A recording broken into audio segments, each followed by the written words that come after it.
Halo semua, selamat datang kembali di Sentimen Podcast Season 2. Di episode kedua kembali lagi bersama gue Vincent, host kalian.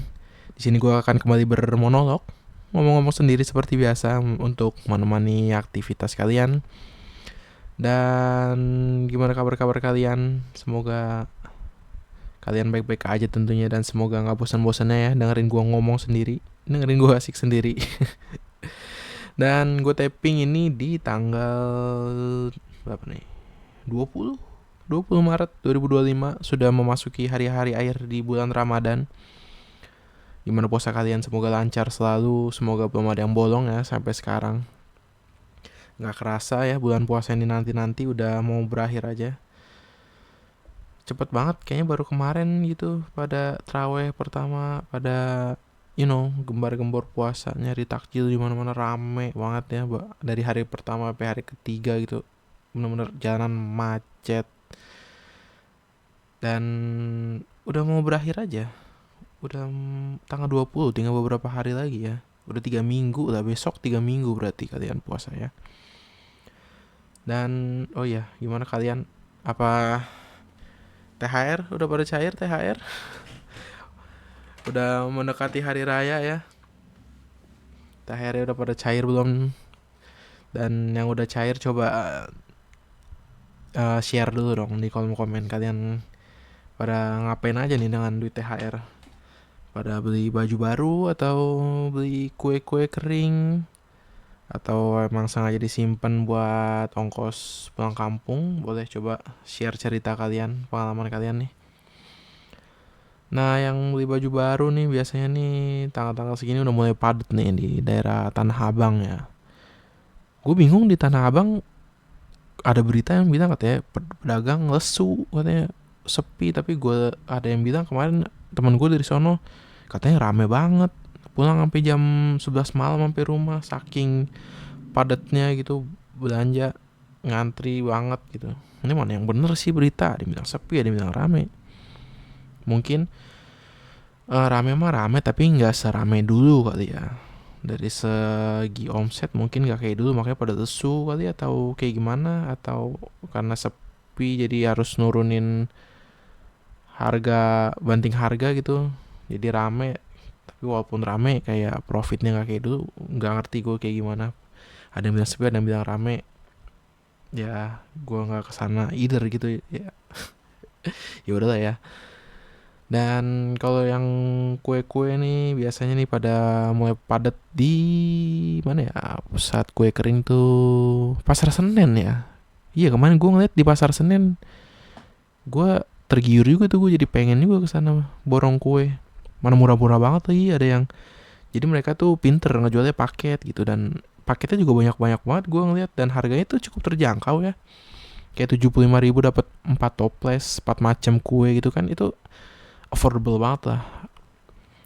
Seenggaknya ya buat yang di Jakarta dan sekitarnya, ya iyalah dia jual di Senen nyong, masa yang beli orang orang NTT gitu, jauh banget kan, harus ke Senen dulu.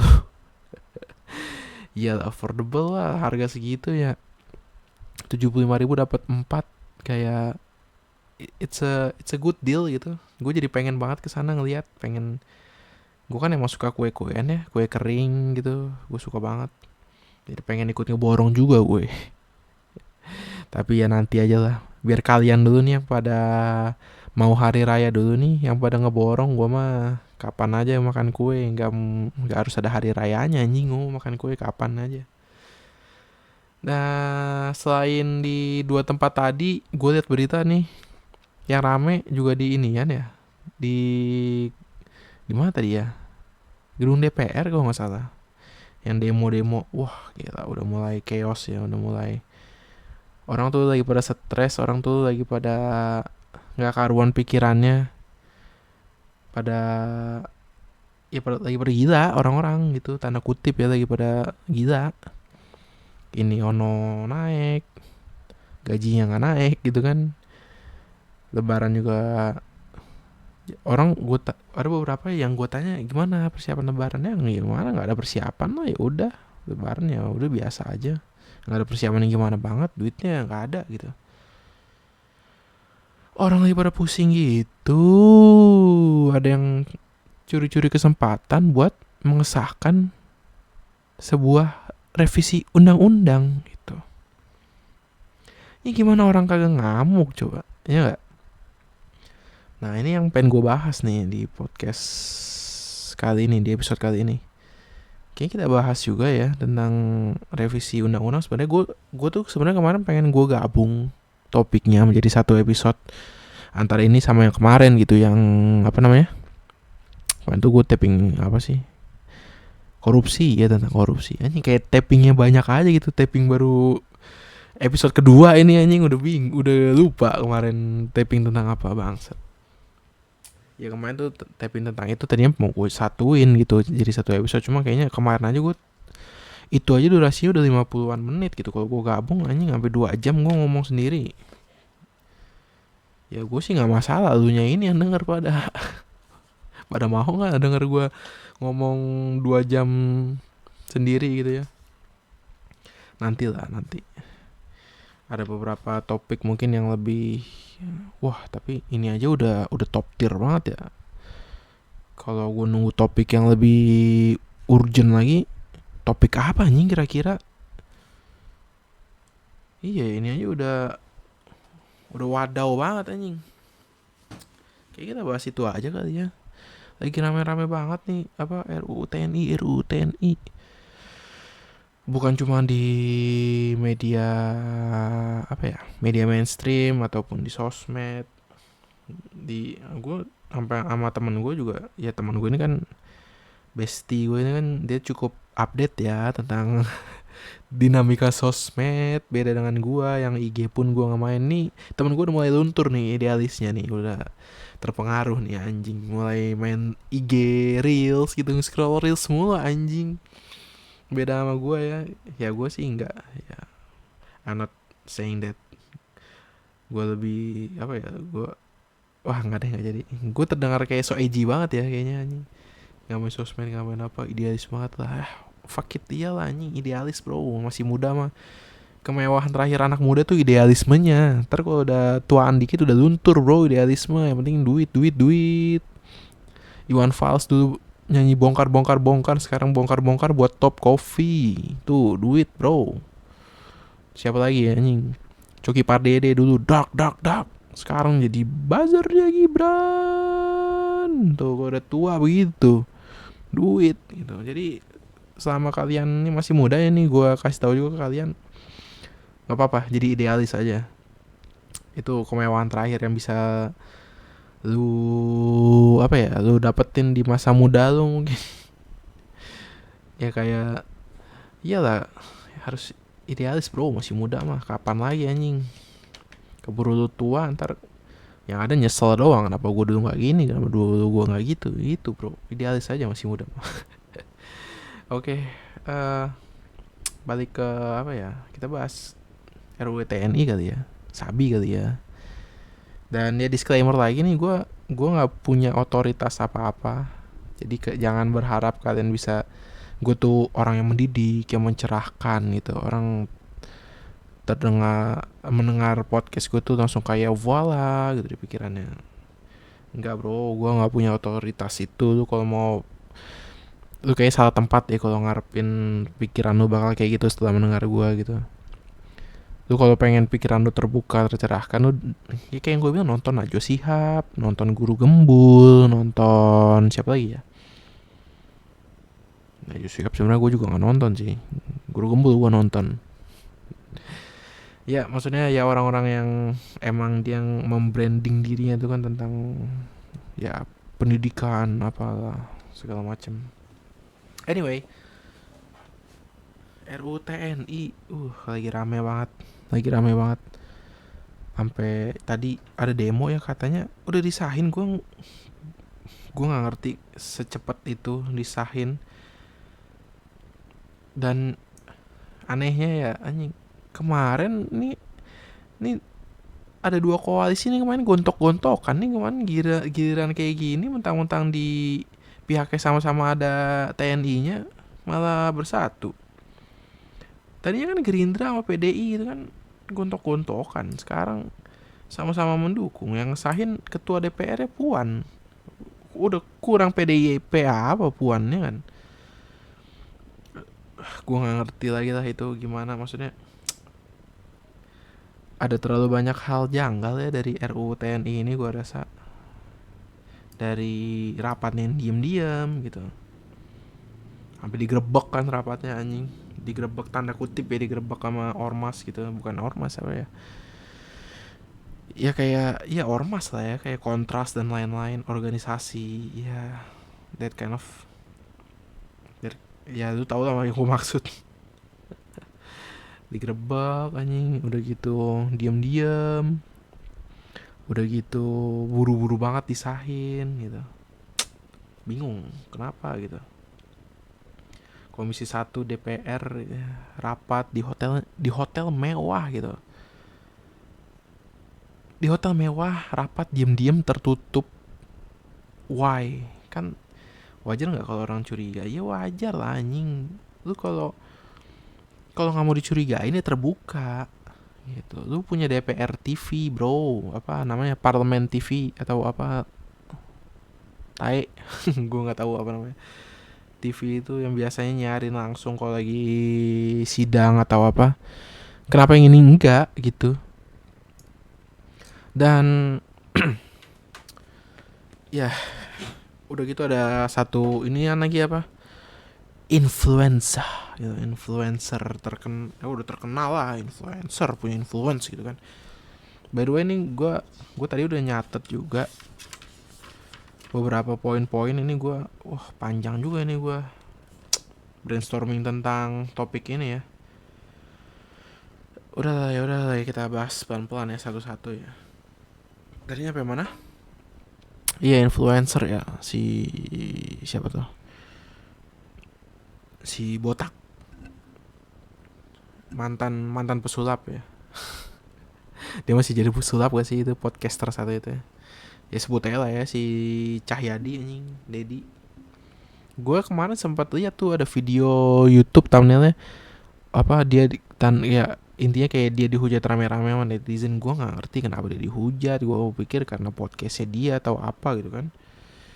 Dan ya kan emang podcastnya dia banyak kontroversial ya, atau ya yang kayak gitulah, sering rame lah, kontroversial baik dari topiknya ataupun orang yang diundang gitu kan. Banyak lah kontroversinya tuh podcast dia anjing. Pokoknya kalau orang-orang bermasalah pada ke situ dah. Mau entah itu klarifikasi ataupun besoknya mau ditangkep. Anjing. Iya, dia tuh taunya bikin video gitu kayak apa? Konten di apa ya? Gue nggak tahu IG apa, Kemenhan atau apa, tapi ada nama dianya, dan ya itu akunnya emang lebih kecil sih followernya. Gue nggak tahu berapa, pokoknya lebih kecil lah daripada akunnya dia yang utamanya, IG-nya. Dia tuh kayak ngebela gitu, tanda kutip ngebela ya, dia kan sebenarnya sekarang bagian dari pemerintahan ya. Dia tuh kan staf sus Kemenhan, I don't know, selain dari letkol tituler itu, tentara-tentaraan, dia staf sus kalau gue nggak salah dengar. Dan dia upload konten di IG itu, bukan IG-nya dia tapi IG apa gitu. Katanya yang salah tuh kenapa digrebek orang tidak dikenal gitu. Orang tidak dikenal yang ngegerebek rapatnya itu, mereka tuh salah. Ini tuh nggak boleh kayak gini. Ini tuh digerebek oleh orang tidak dikenal gitu. Men, yang ngegerebek itu, lu tahu nggak siapa yang ngegerebek? Lu tahu nggak bro siapa yang ngegerebek? Mereka tuh gabungan kayak dari kontras dan kayak aktivis gitu lah, semacam organisasi kayak kontras gitu.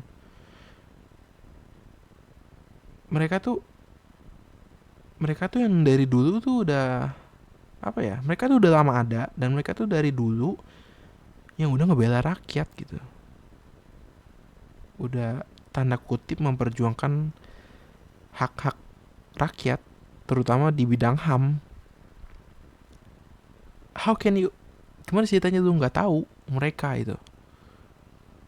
Ya mungkin orangnya nggak kenal gitu ya, tapi bendera yang dia bawa gitu ya, tanda kutip bendera organisasi lah, organisasi mereka, ya lu nggak mungkin nggak tahu men. Gimana ceritanya lu bilang ini digerebek oleh orang tidak dikenal gitu, terus bilang apa ya, sidangnya tuh apa yang ngegerebek sidangnya tuh melanggar hukum gitu. Waduh, ini bisa dibilang blundernya dia, pantas lu dihujat anjing. Bilangnya yang malah ngegerebek yang melanggar hukum gitu. Bro, ini yang lu bela nih lagi ngebahas undang-undang yang problematik lu bro, yang dampaknya tuh bisa gede banget tuh bro, dampak negatifnya ya. Sekarang jadi lebih melanggar hukum yang mana coba? Aduh, stafsus Menhan ya anjing, Menhannya siapa sih? Syafri Samsudin. Bro, bahkan kontras sudah ada sebelum si Syafri ini menjabat jadi Menhan anjing. How can you nggak tahu tentang orang-orang ini gitu? Aduh, ini tuh ntar kita bahas isinya ya. Kita bahas yang ininya dulu nih, yang perintilan gininya dulu nih. Isi tentang UU-nya, revisi undang-undangnya ntar kita bahas. Ntar sabar, ada bagiannya ntar. Masih gemes aja gitu kayak kenapa malah yang ngegerebeknya ini salahin gitu. Ini kontras nih, udah gitu bilangnya orang yang nggak dikenal gitu. Ini kontras nih, orang yang dari dulu udah selalu singgungan sama yang aparat gitu, sama TNI terutama, sama ya ABRI lah dulu ya, ABRI gitu. Udah lama ada kontras tuh, dari reformasi segala macam dia tuh udah vokal banget menyuarakan yang kayak gitu-gitu soal HAM apa. Jadi iya, lu coba pikir deh, lebih melanggar hukum mana, yang organisasi HAM ini yang mencoba menggagalkan suatu upaya untuk mensahkan sebuah UU yang bisa merugikan masyarakat, atau yang bikin UU-nya gitu. Ayo, kira-kira lebih yang melanggar hukum yang mana menurut lo? Ini udah jelas loh bro, ini diam-diam nyong, gila, bener-bener tertutup sidangnya.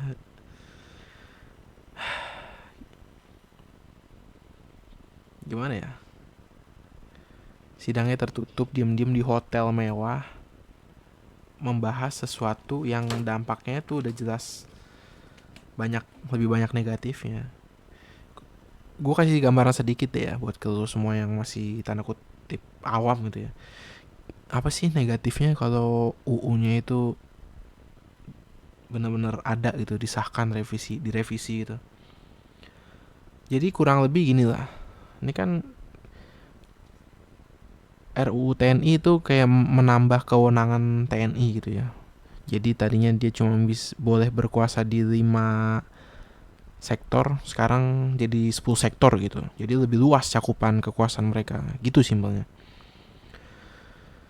Gini ya bro, sekarang aja lu nyari kerja susah men. Tanpa ini, tanpa itu susah nyari kerja. Oke. Dan nanti akan menjadi lebih susah lagi karena saingan lu juga TNI. Ngerti gak maksud gue? Ini tanpa bersaing dengan mereka aja nih, cari kerja udah susah, apalagi ditambah harus bersaing dengan mereka. Udah malu saingan sama yang sipil juga ya yang sama ya, orang-orang kayak lu yang sama gitu ya, yang sama-sama cari kerja, yang masyarakat biasa lah ya. Ditambah lu saingan sama anggota TNI, sama aparat, gimana? Makin kecil dong chance lu buat dapat kerja. Nangkep gak? Nyampe situ nangkep gak lu? Itu deh salah satu negatifnya. Ntar kita bahas lagi ntar gitu. Dan gimana ya, DPR nih makin lama kayak makin wadau gitu. Giliran yang benar-benar buat rakyat itu susah banget. Mereka tuh apa ya, disahinnya tuh lama banget. Yang penting-penting gitu ya, kayak contoh hukuman buat koruptor dimiskinkan itu dari buset coy, udah dari kapan tahu itu, dibahas doang, kagak disahin, kagak ada upaya berikutnya gitu. Udah bertahun-tahun, I don't know, 10 years maybe, maybe more. Giliran yang buat dia orang cepet banget. Giliran gini gini loh, DPR itu kan Dewan Perwakilan Rakyat ya. Harusnya yang mereka bahas tuh yang mewakili rakyat. Tapi kenapa yang mereka bahas itu malah berlawanan dengan kehendak rakyat gitu? Gue tanya sekarang, ada gak sih rakyat yang setuju sama RUU TNI ini? Ada gak? Terus sebelum RUU TNI deh, kayak RUU apa, undang-undang penyiaran yang semua harus dipantau sama KPI ya, content creator. Ada gak kira-kira masyarakat, rakyat ingin gak suaranya itu perwakilan suara masyarakat gak kayak gitu? Mereka sedang mewakili masyarakat nggak? Sedang mewakili rakyat nggak ketika mereka mewacanakan itu? Menurut lo? Terus apa lagi? Banyak banget deh. Banyak banget. Yang pokoknya yang benar-benar buat rakyat itu nggak disahin gitu. Lama banget prosesnya. Bahkan sampai nggak ada titik terang yang mana coba? Yang UU memiskinkan koruptor nggak ada. Sampai sekarang mana, buntu, stuck di situ. Giliran yang nggak sesuai sama kehendak rakyat malah kayak cepet banget gitu. Apalagi yang menguntungkan yang atas-atasnya doang. Cepet banget tuh kerjainnya, dikebut banget nih kesannya. Dan balik lagi, ini si DC tadi, ini Dedi Cahyadi. Kenapa orang-orang pada ngamuk? Karena dia tuh jadi kayak mecah fokusnya gitu. Kayak nih digerebek nih, ini yang salah nih, yang ngegerebek nih, ngapain sih nih ngegerebek gini-gini. Bos, lu mikir dong, untuk apa ngegerebek kalau nggak ada something fishy di situ gitu. Orang ngegerebek karena tahu ada yang nggak beres nih di sini, makanya digerebek. Nah yang nggak beresnya ini dong, yang diberesin gitu. Kenapa malah nyalahin yang ngegerebek?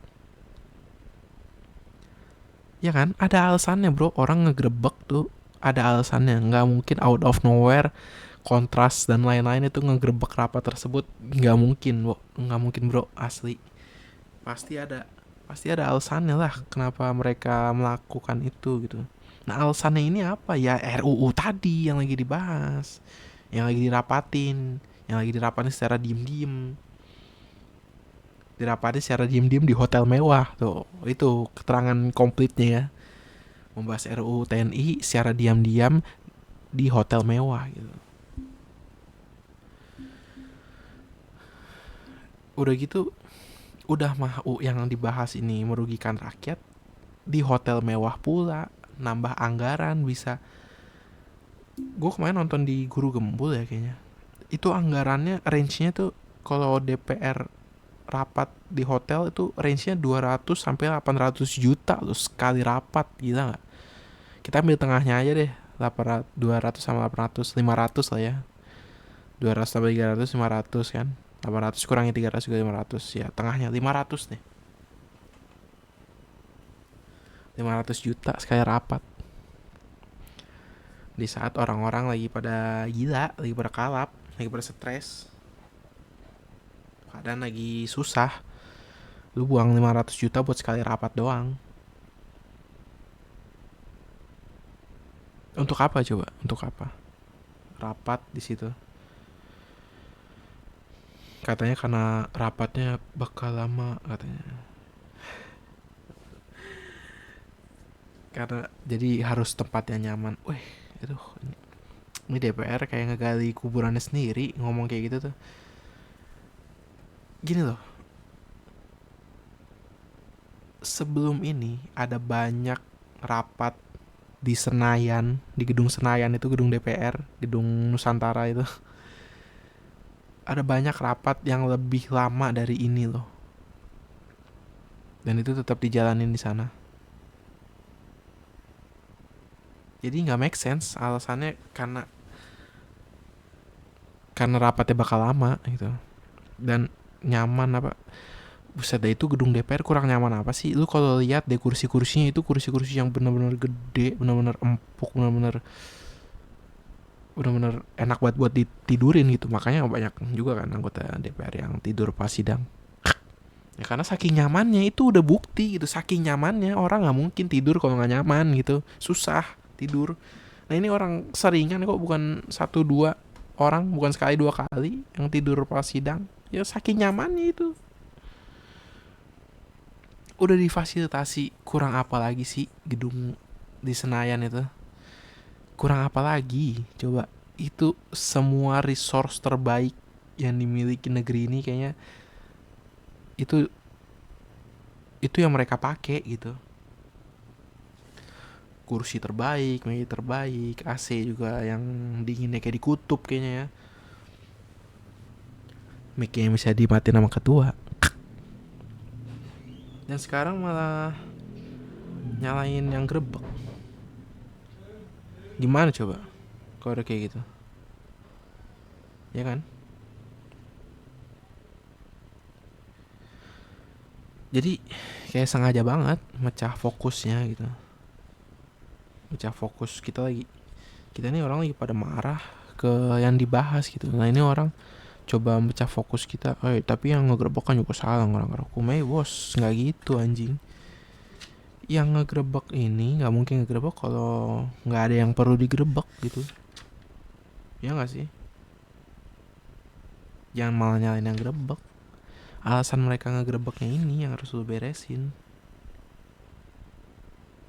Alasannya ini loh. Karena emang RUU TNI ini yang problematik gitu. Aduh. Dan ini orang-orang ini marah kan karena mereka tahu yang dibahas gitu ya. Karena mereka udah baca draftnya. Terus ada yang ngomong apa? Enggak, itu bukan draft yang sedang kami bahas gitu kan.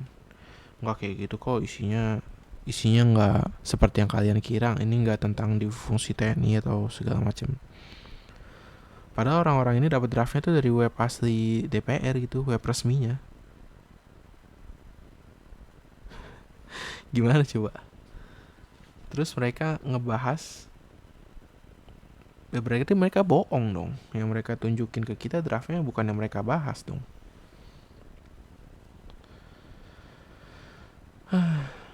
Ya kan? Tadi draft yang di website beda, yang dibahas beda. Apa namanya kalau bukan bohong? Apa namanya kalau bukan mencoba mengelabui? Yang dikelabui bukan orang satu dua loh bro, ini ratusan juta loh rakyat. Untungnya ada beberapa orang yang cukup cukup sigap menangani ini gitu. Katanya aslinya enggak kayak gitu draftnya, cuma 3 pasal doang yang kami bahas. Kalau 3 pasal ngapain lama-lama rapatnya, ngapain pengen rapatnya katanya bakal lama, bakal panjang segala macam. Ngapain kalau cuma 3 pasal? Ngapain berlama-lama di hotel mewah gitu? Ya kan? Kenal lagi kan akhirnya dia. Si DPR-nya kenal lagi kan jadinya. Nah ini kalau ini atasnya Deddy Corbuzier ya. Kalau anda dengar ini, anda harusnya nyuruh Deddy Corbuzier tuh untuk menjelaskan hal yang kayak gini-gini nih. Dia kan jago PR-nya, punya tim segala macam. Bukan malah nyalahin yang ngegerebek. Ini harusnya yang suruh dia jelasin, bilang ke orang-orang gitu. Enggak kok, yang kita bahas Nggak seperti yang kalian kira itu. Harusnya dia suruh ngejelasin kayak gini-gini anjing. Gimana ya, soal lu tau gak sih kenapa orang tuh pada marah sama RUU ini?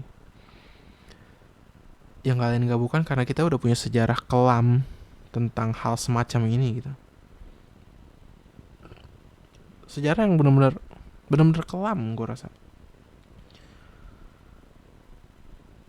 Lu semua pasti inget ya, atau nggak, bukan inget ya, ya inget, ya pasti inget yang namanya zaman orde baru.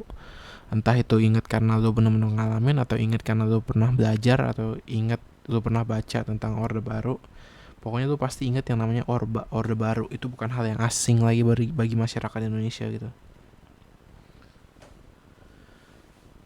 Ketika waktu itu ada pemberontakan PKI segala macam, orang-orang udah mulai kayaknya mikir kayaknya ini negara bubar deh. Terus Orba naik, kayaknya ada secercah harapan lagi di tangan RI 1 waktu itu.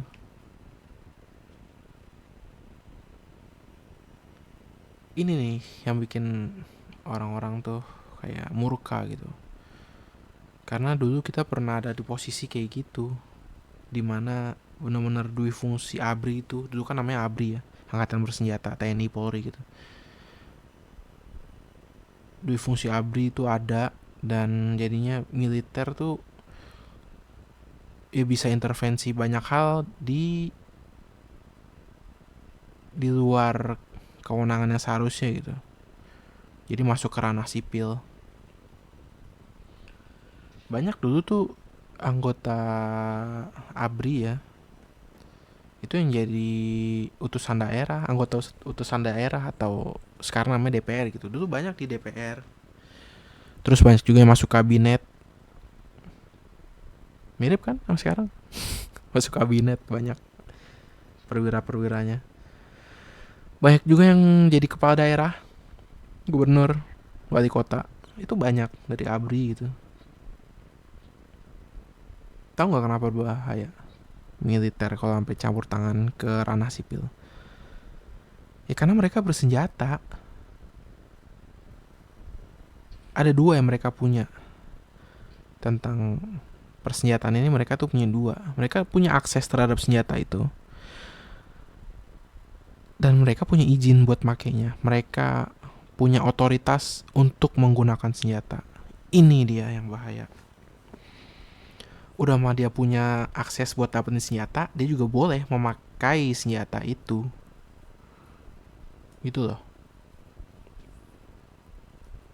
Dan mereka pasti akan bertingkah kayak, ya kan gue yang tahu mana yang benar yang enggak. Gue tuh yang menegakkan keadilan. Gue tuh yang menegakkan kebenaran gitu. Jadi apa yang gue lakukan itu dijustifikasi. Itu yang berbahaya gitu. Karena mereka bersenjata. Karena bersenjata susah diajak kompromi. Kenapa susah diajak kompromi? Gimana ya? Lu coba deh meeting nih. Lu pengen berkompromi antara dua, apa ya? Let's say dua kementerian gitu ya. Yang satu dipegang sama tentara, sama ABRI gitu ya. Yang satu lagi ya lu sipil gitu ya. Lu meeting sama mereka, anggap sama menterinya gitu ya. Di belakang dia ada dua orang pakai AK-47 gitu. Lu gimana mau kompromi sama dia? Lu pasti merasa terintimidasi dong sama dua AK-47 itu. Sama dua orang kekar yang megang AK-47. Iya dong. Jadi susah. Buat kompromi itu susah karena intimidasi. Nah karena diintimidasinya itu juga, jadi udah susah diajak kompromi. Juga susah buat ngecek. Mereka tuh jadi check and rechecknya tuh kepada mereka jadi susah juga. Jadi susah diawasin juga. Siapa yang mau ngecek coba? Siapa yang berani ngecek mereka? Siapa coba yang berani ngegeledah mereka gitu, misalnya rumahnya? Siapa yang berani? KPK sekarang kalau disuruh grebek, kalau KPK dari zaman dulu ya, di zaman Orba suruh ngegrebek perwira-perwira itu juga mending gue resign dari KPK katanya, mending kayaknya kayak gitu deh. Itu disuruh ngegerebek rumah seorang yang udah punya pangkat gede gitu ya, yang dimana rumahnya udah full dijaga segala macem, bersenjata, dia juga punya senjata dan mereka punya otoritas untuk menggunakan senjata itu, punya izin untuk make senjata itu. Apa lu berani? Nggak mungkin gitu kan. Ya gara-gara ini lah udah susah kompromi, intimidasi ya, jadi ekonomi tuh yang nggak bakal sehat, perekonomian tuh nggak bakal sehat karena ya berantakan gitu, semuanya bakal berantakan, ekonomi tuh bakal berantakan, bisnis jadi nggak sehat, penuh intimidasi, susah banget diajak kompromi, udah gitu check and check and balance nya juga nggak mungkin ada gitu, itu jadi bakal berantakan semua. Ini bukan masalah bidang kayak sosial politiknya doang, tapi ekonominya juga, sektor ekonomi ngaruh gitu. Kalau sosial politik udah pasti itu yang paling pertama terdampak gitu ya, kayak mengarah ke otoritarian atau segala macem. Tapi selain itu ya ekonomi juga terdampaknya ya, karena itu pada memegang senjata. Gue sih nggak mau ya deal-dealan bisnis sama aduh, salah nggak nih ngomong ini, dealan bisnis sama tentara di zaman itu ya. Ini kan kita bahas zaman Orba, ini kita lagi bahas sejarah gitu ya. Di zaman itu sih ya gimana ya, salah dikit gue ditodong AK-47, di bredel gue. aduh. Nah makanya itu karena waktu itu orang juga akhirnya udah pada muak ya, munculnya namanya reformasi, duit fungsinya dihapus, dicabut gitu ya. Nah sekarang dengan adanya RUU ini ditakutkan bakal balik lagi kayak dulu gitu. Emang sih ditakutkan, belum tentu iya, tapi kan kita kan harus prepare for the worst ya, sedia payung sebelum hujan gitu ya. Harus sedia obat sebelum sakit. Bukannya minum obat sebelum sakit ya, minum dulu ntar juga sakit, bukan, tapi lo harus sedia obatnya gitu.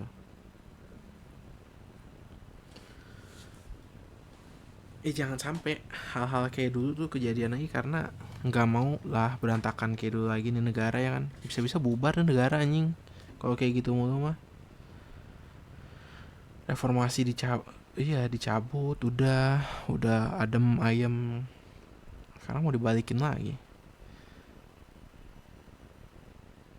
duit fungsinya.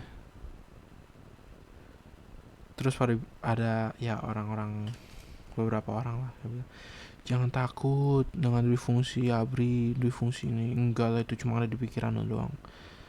Really? Serius lo ngomong kayak gitu? Dengan banyaknya bukti-bukti yang ada, lu serius ngomong ke kita udah gak usah takutin duit fungsi, itu nggak ada, itu cuma apa namanya, itu cuma ada di pikiran kalian aja. Serius lo ngomong kayak gitu? Ini buktinya banyak loh, buktinya yang udah terang benderang kayak matahari di siang bolong gitu. Serius lo ngomong kayak gitu? Nggak usah takut. Dan lu berharap kita bakal percaya dengan omongan lo itu? Kita bakal langsung percaya gitu aja? Kita langsung kayak oh iya bener ya, kita harus optimis, kita nggak boleh takut, nggak boleh ini itu, jangan asal berpikiran negatif terhadap mereka. Itu terlalu naif asli. Kalau ada yang mikir gitu sih harus dipertanyakan ya itu orang. Karena gimana ya, ini yang ngomong ini kan banyak nih, politisi, influencer gitu. Jangan takut. Kalau lu nggak mau kita takut, ya unjukin draftnya bangsat. Iya dong.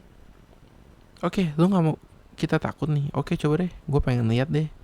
Gue pengen bener-bener mastiin nih. Gue harus takut atau enggak sih dengan wacana RUU TNI ini.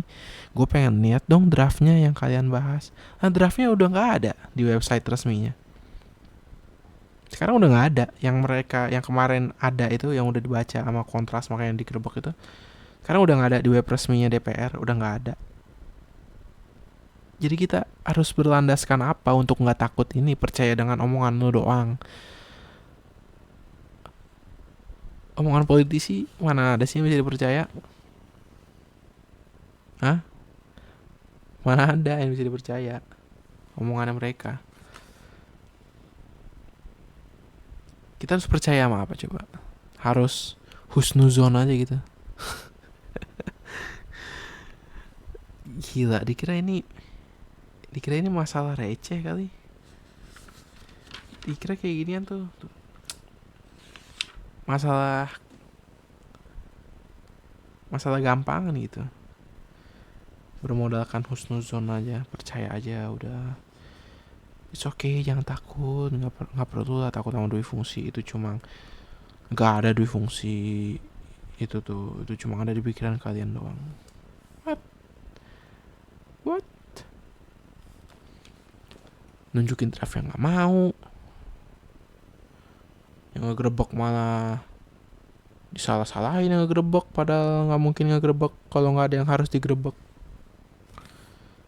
Iya dong, jelasin makanya. Aduh, jelasin makanya. Kalau nggak mau kita takut, jelasin sejelas-jelasnya. Tuh, nambah lagi nih tugasnya Deddy Corbuzier. Selain jelasin yang tadi nih, jelasin yang kayak gini-gini supaya kita nggak takut. Gimana? Lu kan mentalis, mental itu kan bermain nama mental.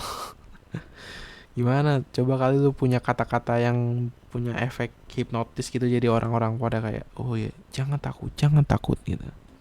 Jadi benar-benar nggak takut gitu, anjing. Seram juga sih kalau kayak gitu. Aduh, gimana ya? Soalnya bukti-buktinya lagi-lagi gue bilang buktinya itu udah jelas banget kayak sekarang nih Bulog, tahu Bulog ya, Bulog beras gitu. Yang haji itu, lembaga haji, aduh lupa lagi namanya apa. Terus perhubungan, pertanian itu dipimpinnya sama ada yang bintang 2, ada yang laksamana loh bro. Udah jelas-jelas itu udah jelas dong dari mana. Itu mereka loh yang mimpin. Ada yang bintang 2 men, buset. Bintang 2 jenderal, jenderal TNI itu. Kalau atasnya aja jenderal, ya gue nggak kaget sih kalau bawah-bawahnya juga banyak anggota-anggota mereka. Ya iyalah, atasnya aja mereka yang megang. Ya dong. Karena menurut data aja sekarang udah 2.500 TNI yang aktif di kementerian. Itu ada 2.500 tuh, buset. Itu berapa batalion bro? Itu berapa batalion pasukan anjing? 2.500 tentara TNI aktif, masih aktif, belum melepas apa ya, belum, ibaratnya kalau pemain bola mah belum gantung sepatu gitu, jadi rangkap jabatan. Gimana coba? Katanya nggak boleh takut. Serius, ini buktinya udah kayak gini nih, dan lu masih mengharapkan cuma ngomong jangan takut, ini ada di pikiran kita doang. Really? Lu bercanda? Karena menurut gue kayaknya banyak yang setuju ya, semoga ya. Ini tuh lebih nakutin dari komunisme anjir. Lebih dari isu komunis gitu di Indonesia, lebih nakutin ini. Karena udah banyak banget buktinya tentang dui fungsi ini. Instead of komunisme di sini udah mati lah, itu udah usang, udah yo ya udah ketinggalan zaman banget deh kalian bahas tentang komunis, PKI segala macam. Udah, baik di Indonesia maupun di dunia, udahlah communism is done, it's gone. Oke. Cina aja yang ngaku komunis sekarang, ada Starbucks di sana. Orang kaya siapa itu yang punya Jack Ma, itu orang terkaya. Gimana coba komunis anjing, udah jelas-jelas ada Starbucks di sana, Apple juga kan, yang jelas-jelas produk kapitalis gitu. Udahlah, komunisme itu udah usang gitu. Tapi dui fungsi ini bukti-bukti keberadaannya tuh ya memang nyata gitu. Gini ya, emang di undang-undang tuh ada memang di undang-undang tuh ada beberapa sektor yang TNI tuh boleh di situ, oke? Ada 10 tadinya. Polhukam, Menhan, Sekretariat Militer Presiden, BIN, Intelijen, Sandi Negara, Lemhanas, Dewan Pertahanan Nasional, Basarnas, BNN, ya BNN, dan Mahkamah Agung. Nah ini nih yang wadaw nih, kenapa Mahkamah Agung boleh ada TNI-nya gitu? Menurut lu kenapa coba? Mahkamah Agung harus ada TNI-nya kenapa? Boleh ada TNI-nya gitu, kenapa? Coba ya, kalau kalian yang kira-kira punya jawabannya boleh di-share di komen. Nah itu kan 10 ya. Nah direvisi undang-undang ini, kan namanya direvisi, jadi mau ditambahin gitu. Dari 10 jadi 16. 6 yang tambahannya tuh Kelautan Perikanan, BNPB, terus BNPT, Penanggulangan Terorisme, lalu Keamanan Laut, Pengelola Perbatasan, sama Kejaksaan Agung. Nah ini lagi-lagi ada yang menyangkut hukum nih. Mahkamah Agung sama Kejaksaan sama Kejagung gitu. Kenapa harus mereka? Kenapa mereka tuh boleh di sana gitu? Kenapa coba? Dan udah gitu ya, ada juga isi revisi undang-undangnya tuh yang bilang kayak nanti kalau TNI ada anggota gitu yang bersalah, itu disidangnya hanya di mahkamah militer saja, jadi nggak boleh di sidang umum gitu. Terus gunanya mereka masuk ke kejagungan Mahkamah Agung itu apa kalau nggak boleh persidangan umum yang menyangkut TNI itu nggak boleh? Terus mereka ngapain di sana? Ngapain lu naruh orang lu di situ sementara sidang yang tentang orang-orang itu tuh nggak boleh diumum gitu nanti? Kenapa harus jadi tujuannya apa naruh mereka tuh di posisi itu apa? Dan ini tuh gila loh bro, maksud gue kayak nggak boleh persidangannya itu persidangan umum gitu, harus mahkamah militer saja. Yes, kita semua tahu pengadilan militer itu tanda kutip lebih kejam lah daripada pengadilan biasa gitu ya, lebih kejam, lebih saklek.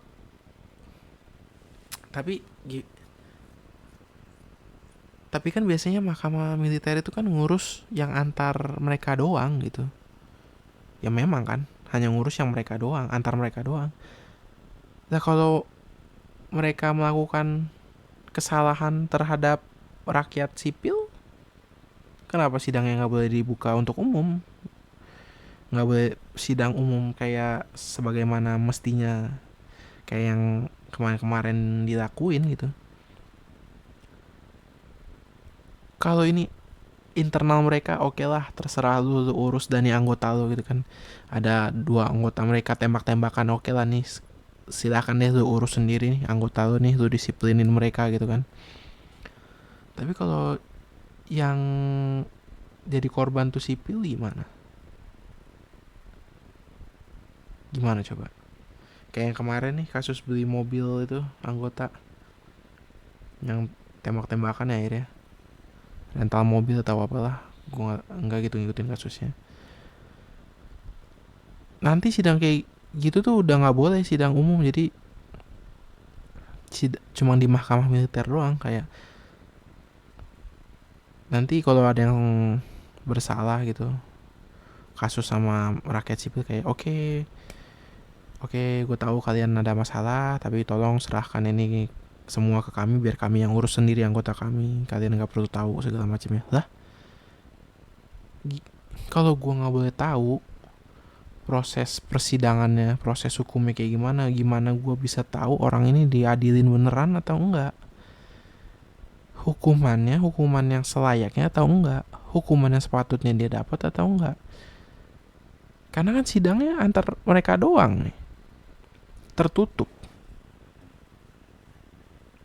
internal, sesama anggota mereka gitu. Gimana coba? Kan hal ini loh, makanya hal-hal yang kayak gini yang nggak bisa, yang nggak boleh didiamin tuh, yang nggak boleh dibiarin tuh, yang kayak gini-gini. Terus TNI katanya boleh berbisnis lagi. Ini tuh, aduh, tadi gue udah bahas gitu ya, kenapa minusnya tuh kalau dari segi ekonomi, kenapa kalau aparat-aparat ini ikut campur tangan karena nggak bisa kompromi. Kenapa nggak bisa kompromi? Karena intimidasi. Kan kenapa terintimidasi? Karena mereka punya senjata, dan bukan senjatanya tapi mereka punya akses dan punya izin, punya otoritas untuk pakai senjatanya tersebut. Dan sekarang mereka dibolehin lagi bisnis ya, ya udah, buka usaha apa gitu. Lu jadi partner usahanya gimana? Kalau lu nih partner usaha lu, anggota nih, lu mau nggak? Coba deh penonton gue deh yang ngomongnya, gimana, kalian mau nggak? Dengan segala plus minusnya tadi gue bilang, kalian masih mau nggak? Aneh banget ya, kayak ini tuh kenapa sih sekarang semuanya tuh, aduh, kemana ormas boleh ngurus tambang, terus kampus, terus sekarang TNI gitu suruh boleh berbisnis. What? Kayak what the fuck? Kenapa gitu? Urgensinya apa sih? Bisnis sekarang saingannya sama militer, bro. Udah bisnisnya makin gak sehat, asli.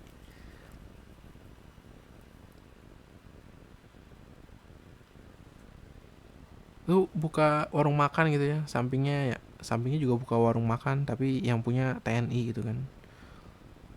Ya dengan segala macam tetek bengek yang mereka punya, dengan segala macam uang dan apa ya, otoritas yang mereka punya, bad things might happen, right? Hal-hal yang gak diharapkan bisa terjadi, bukan? Ya makanya jangan sampai kayak gitu. Makanya nih orang-orang kontras ini nolak banget. Bukan cuma kontras sih, ada beberapa kemarin. Ya gue pun walaupun gak tergabung, gue juga nolak banget ya wacana kayak gini. Gila loh, ini gila. Bisnis sekarang aja udah repot, bro, udah susah anjing. Saingan segala macam, harus pinter-pinter marketing, strategi bisnis, ekonomi. Dan nanti tuh ditambah saingan lagi sama orang-orang itu, gimana nggak makin pusing loh.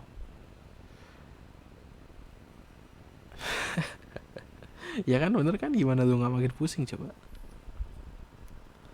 Nah sekarang setelah yang gue jelasin semua dari backgroundnya, sejarahnya, plus minusnya, kira-kira apa sih alasannya kayak presiden pun kayak diem aja gitu tentang hal ini? Kayaknya sejauh yang gue tahu ya, kalau gue kelewat kalian bisa ya koreksi gue di kolom komennya, correct me if I'm wrong. Sejauh yang gue tahu, RI 1 belum ada statement apa-apa mengenai hal ini, belum ada ngomong apa-apa.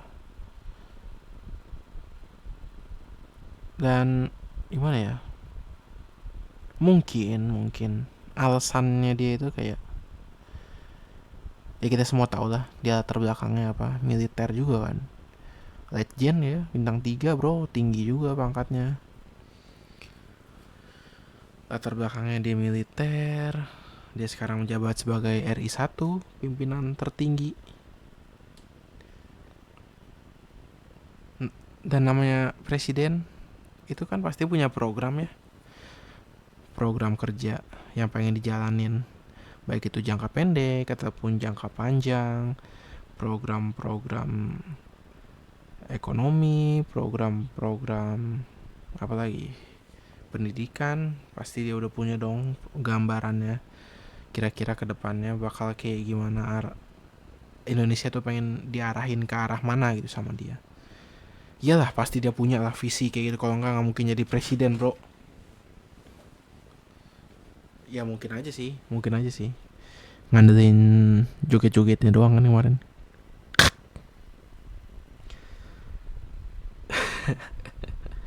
Iyalah kan dia pasti punya visi misi, pengen ini pengen itu, bikin ini bikin itu, program ini program itu, ya dong.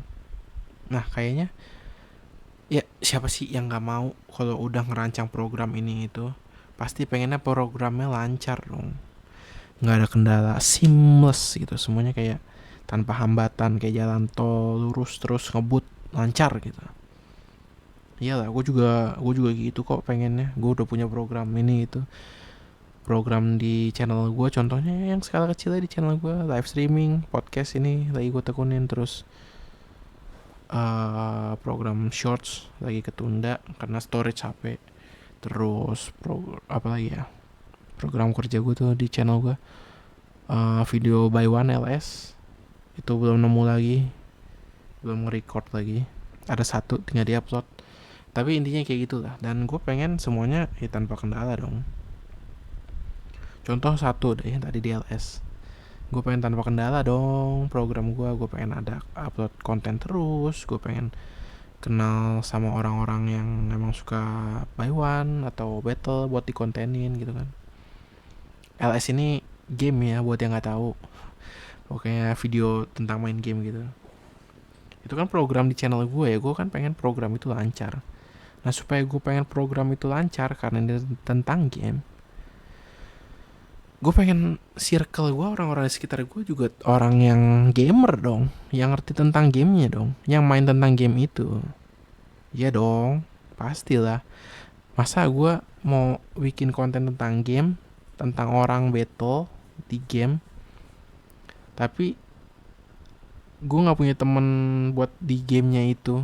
Terus gimana caranya gue ngajak orang main gitu, gimana caranya gue ngajak orang buat gue rekam videonya, gimana gue mau dapet izin gitu kan, kalau mereka main gue rekam, kalau gue nggak kenal gitu kan.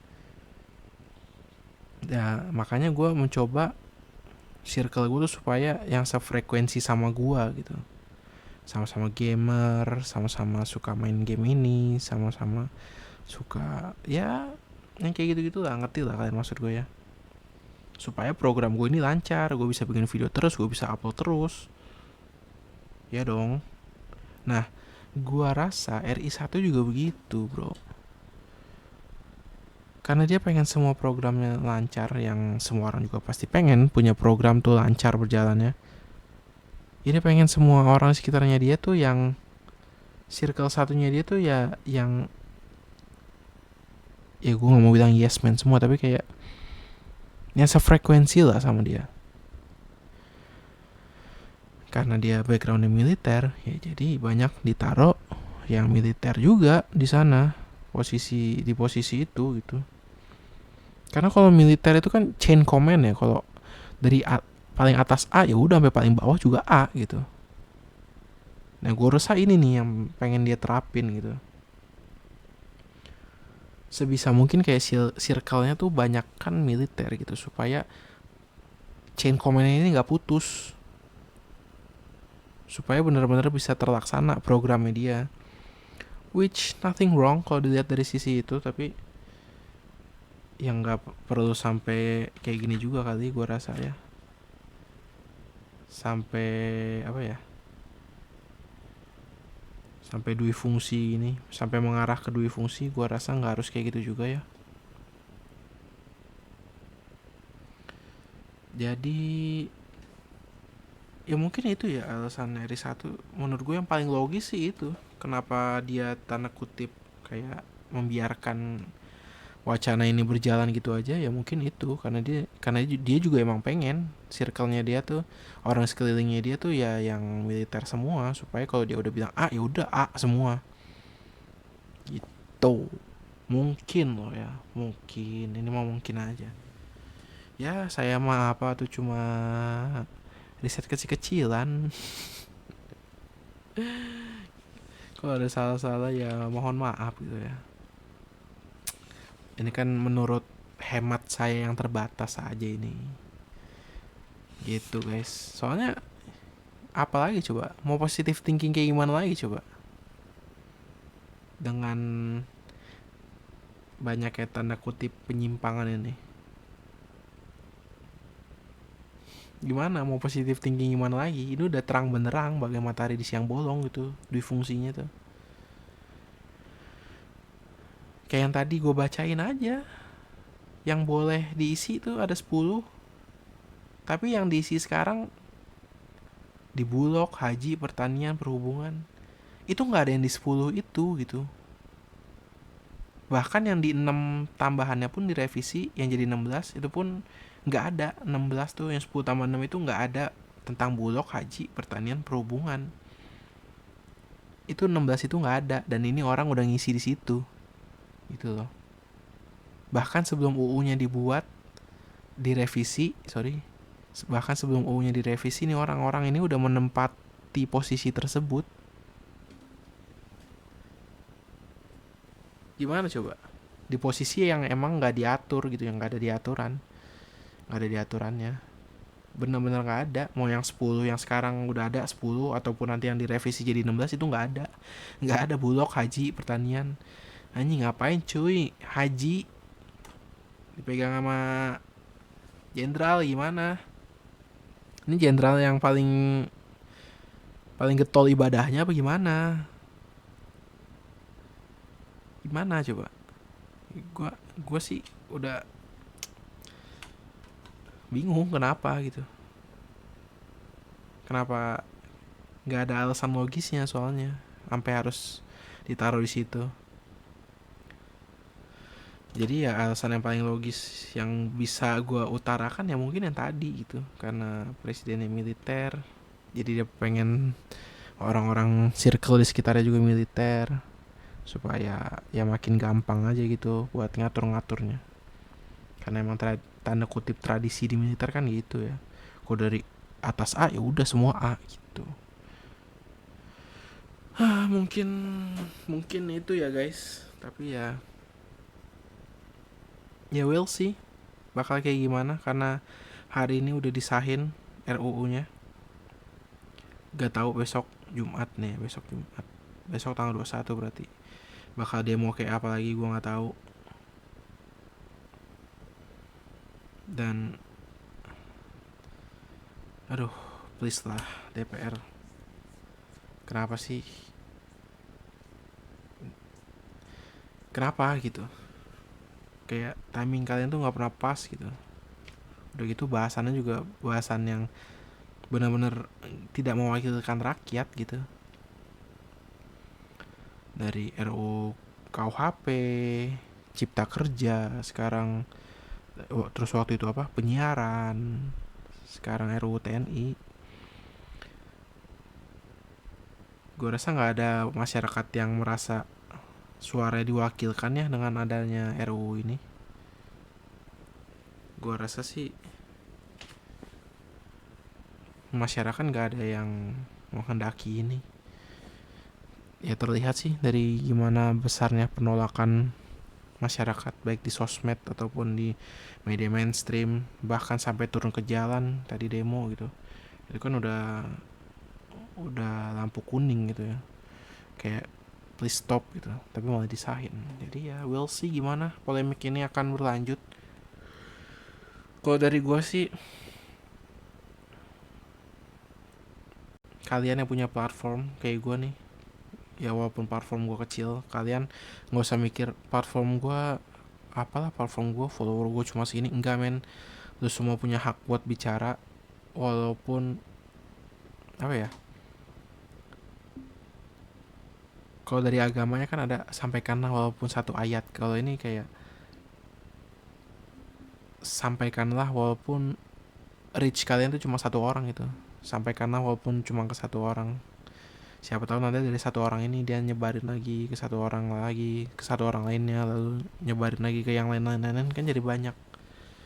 Nggak perlu mikir circle lagi. Platform gue kecil, siapa yang mau denger gue ngomong segala macam, men.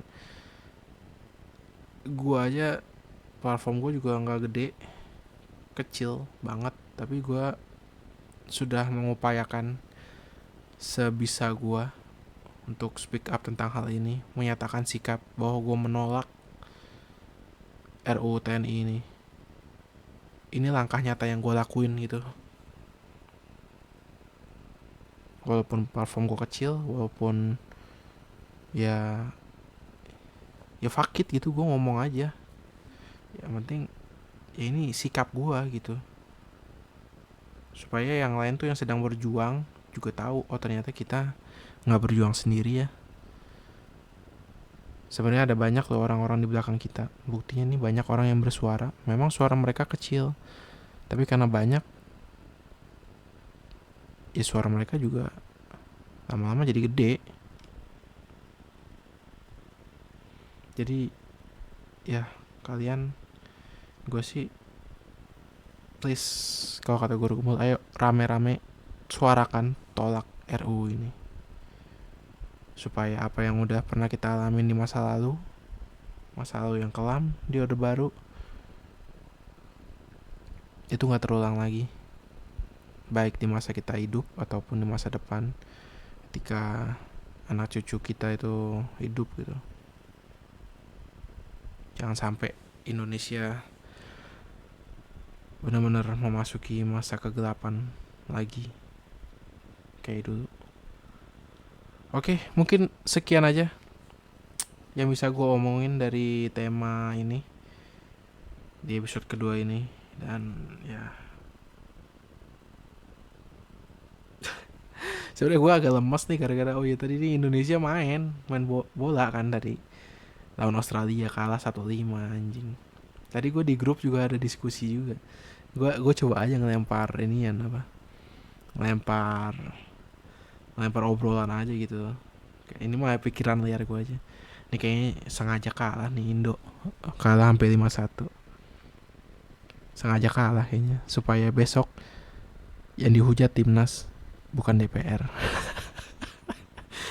Dan anjing itu banyak yang setuju gitu. Iya juga ya, jangan-jangan nih bangsat ini saya bercanda anjing, kenapa kalian pada seriusin wacana ini. Aduh, Indo kalah 5-1. Ya masih ada babak selanjutnya lawan Bahrain, Cina, Jepang, Indonesia timnas. Semangat, gue yakin kita bisa lolos Piala Dunia. Kenapa jadi ngomongin bola? Aduh. Pokoknya ya sekian dulu ya yang bisa gue bahas di episode kedua ini, dari topik yang cukup berat. Dua topik ini nih, episode 1 episode 2 berat-berat banget anjing. Gue pengen episode 3 kayaknya kita santai kali ya, ngobrolin ya entertainment, apa ya, film, lagu mungkin, something like that, we'll see. Pokoknya nantikan terus aja di channel gue, nantikan episode-episode selanjutnya. Gue akan upload lebih sering lagi, lebih banyak lagi podcast. Dan mohon dukungannya juga terhadap channel ini dengan cara like video ini, share juga ke teman kalian, ajak mereka subscribe-nya, loncengnya, supaya gak ketinggalan sentimen podcast episode selanjutnya. Dan kalau ada mau nyawer, bersumbang sih lebih terhadap podcast ini, juga bisa melalui link sawer di bawah kalau mau gitu. Ya itu minum kopi ya buat riset materi-materi kayak gini. karena lumayan suntuk juga tadi risetnya, lama. Harus nulis dulu, gue nulis tuh tadi anjing banyak. Oke ya, mungkin sekian dulu episodenya. Kita ketemu lagi di episode berikutnya dalam waktu dekat ini gue rasa. Oke, thank you semuanya yang sudah dengerin dari awal sampai akhir. Silahkan kita berdiskusi di kolom komentar. Oke, thank you semuanya. Sampai jumpa di episode berikutnya. Bye bye.